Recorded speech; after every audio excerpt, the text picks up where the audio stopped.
Bismillahirrahmanirrahim. Assalamualaikum warahmatullahi wabarakatuh. Perkenalkan, kami dari kelompok 7.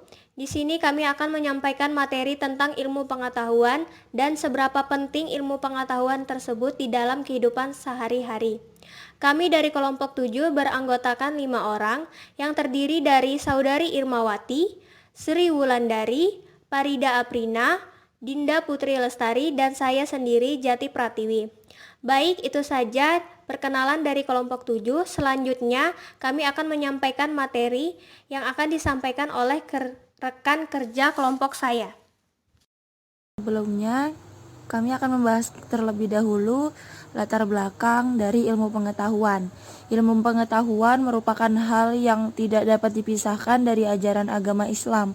Sebab kata Islam itu sendiri dari kata dasar aslama yang artinya tunduk patuh, mempunyai makna tunduk patuh kepada kehendak atau ketentuan Allah.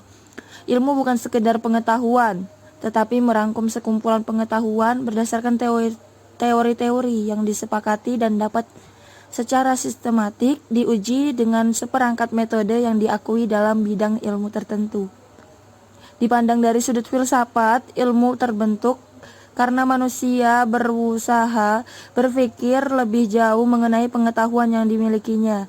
Ilmu pengetahuan adalah produk dari epistemologi. Definisi. Menurut Kamus Besar Bahasa Indonesia atau KBBI, ilmu adalah pengetahuan tentang sesuatu bidang yang disusun secara bersistem menurut metode-metode tertentu yang dapat digunakan untuk menerangkan gejala-gejala tertentu di bidang pengetahuan. Sedangkan menurut An English Reader Dictionary, science is knowledge arranged in a system, especially obtained by observation and testing of fact, yang artinya ilmu adalah pengetahuan yang disusun dalam sebuah sistem, khususnya didapat dari observasi dan pemeriksaan fakta. Sedangkan menurut Webster Super New School and Office Dictionary, dikatakan bahwa science is a systematic knowledge obtained by study, observation, experiment, yang memiliki arti kurang lebih sama dengan pengertian ilmu yang dijabarkan di buku An English Reader Dictionary. Pengertian ilmu pengetahuan dalam Al-Quran juga dituliskan dalam surah Al-Mujadalah surah ke-58 ayat 11 yang berbunyi, A'udzu billahi minasyaitonir rajim. Bismillahirrahmanirrahim. Ya ayyuhalladzina amanu idza qila lakum tafassahu fil majalisi fafsahu yafsahillahu lakum wa idza qila anshuzu fanshuzu yarfa'illahu alladhina amanu minkum walladzina utul ilma darajah wallahu bima ta'maluna khabir. Shadaqallahul azim. Yang artinya, hai orang-orang yang beriman, apabila dikatakan kepadamu, berlapang-lapanglah dalam majelis, maka lapangkanlah. Niscaya Allah akan memberikan kelapangan untukmu. Dan apabila dikatakan berdirilah kamu, maka berdirilah. Niscaya Allah akan meninggikan orang-orang yang beriman di antaramu dan orang-orang yang diberi ilmu pengetahuan beberapa derajat. Dan Allah Maha mengetahui apa yang kamu kerjakan.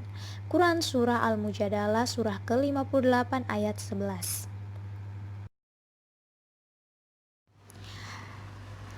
Di dalam Quran Surah Al-Fatir surah ke-35 ayat 27 sampai 28 yang berbunyi, A'udzu billahi minasyaitonir rajim.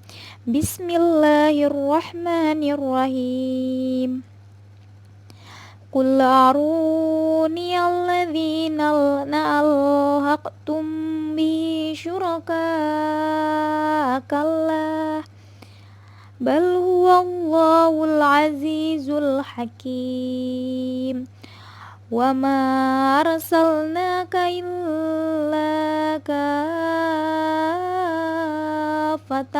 linnas illa kafatan linnasi basyiran wa nadhiran walakinna aktsaran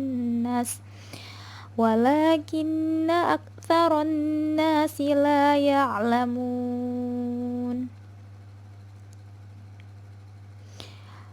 Shadaqallahul azim. Artinya, tidaklah kamu melihat bahwasannya Allah menurunkan hujan dari langit, lalu kami hasilkan dengan hujan itu buah-buahan yang beraneka ragam jenisnya. Dan di antara gunung-gunung itu ada garis-garis putih dan merah yang beraneka macam warnanya, dan ada pula yang hitam pekat.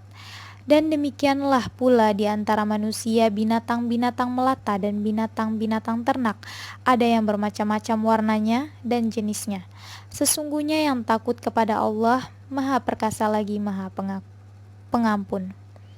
Quran Surah Al-Fatir, Surah ke-35 ayat 27 sampai 28.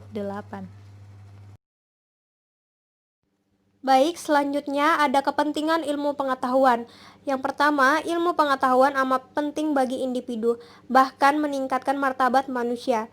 Di dalam Islam, menuntut ilmu juga merupakan suatu ibadah kepada Allah dan terdapat beberapa manfaat tertentu dalam proses menuntut ilmu.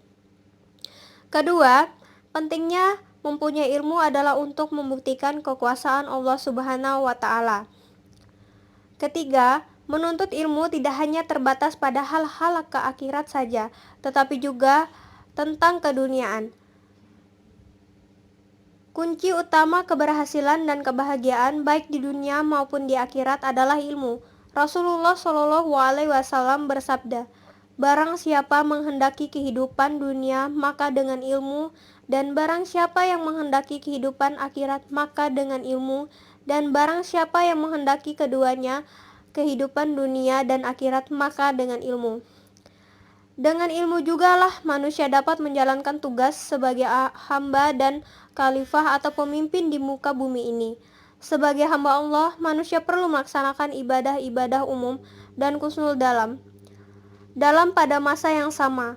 Manusia juga merupakan khalifah atau pemimpin Allah di muka bumi ini. Ilmu yang diperoleh dengan keizinan atau seizin Allah Subhanahu wa Ta'ala perlulah dikongsi dan disampaikan kepada individu dan masyarakat. Baik, selanjutnya yaitu sumber ilmu pengetahuan. Sumber ilmu telah diklasifikasikan kepada beberapa jenis agar manusia lebih paham akan sumber dan konsep ilmu pengetahuan. Wahyu diturunkan oleh Allah melalui malaikat Jibril kepada Rasulnya. Ia merupakan teras kepada segala ilmu di mana ia telah diturunkan dan dikumpulkan di dalam Al-Quran. Wahyu yang diturunkan mengandungi segala ilmu pengetahuan yang diperlukan oleh manusia untuk kemaslahatan hidup serta perkara gaib yang tidak terjangkau oleh akal manusia. Melihat dari piramid di atas, ilmu pengetahuan diperoleh dari berbagai sumber. Perkara ini menjelaskan tiada kekangan atau sempada untuk mendapatkan ilmu pengetahuan. Sebuah hadis telah diriwayatkan oleh Ibnu Abdul Bar, "Tuntutlah ilmu walaupun di negeri Cina, karena sesungguhnya menuntut ilmu itu wajib bagi setiap muslim. Sesungguhnya para malaikat meletakkan sayap-sayap mereka kepada para penuntut ilmu karena senang atau rela dengan yang ia tuntut." Selanjutnya yaitu kedudukan ilmu. Hadis riwayat Ar-Rabi, "Tuntutlah ilmu, sesungguhnya menuntut ilmu adalah pendekatan diri kepada Allah Azza wa Jalla dan mengajarkannya kepada orang yang tidak mengetahuinya adalah sedekah. Sesungguhnya ilmu pengetahuan menempatkan orangnya dalam kedudukan terhormat dan mulia atau tinggi. Ilmu pengetahuannya adalah keindahan bagi ahlinya di dunia dan di akhirat." Hadis di atas telah menyebutkan sesungguhnya dengan ilmu pengetahuan seseorang itu akan diangkat derajatnya. Dalam golongan orang terhormat, manusia juga memerlukan ilmu untuk membedakan antara hak dan yang batil. Dengan menuntut ilmu seorang manusia itu dapat mengetahui sebab dan akibat atas perlakuannya. Hukum mencari ilmu itu wajib, menjadi fardu ain untuk setiap manusia mempelajari ilmu sama ada ilmu agama ataupun ilmu duniawi. Ilmu-ilmu ini bersifat praktis, artinya setiap hambanya wajib memahami dan mempraktiskan dengan niat karena Allah Subhanahu wa taala. Di dalam hadis ini yang diriwayatkan oleh Ibnu Abdul Bari, Nabi juga telah disebut bahwa menuntut ilmu wajib. Baik, itu saja materi yang bisa kami sampaikan dari kelompok 7. Kurang lebihnya mohon maaf. Sekian dan terima kasih. Wassalamualaikum warahmatullahi wabarakatuh.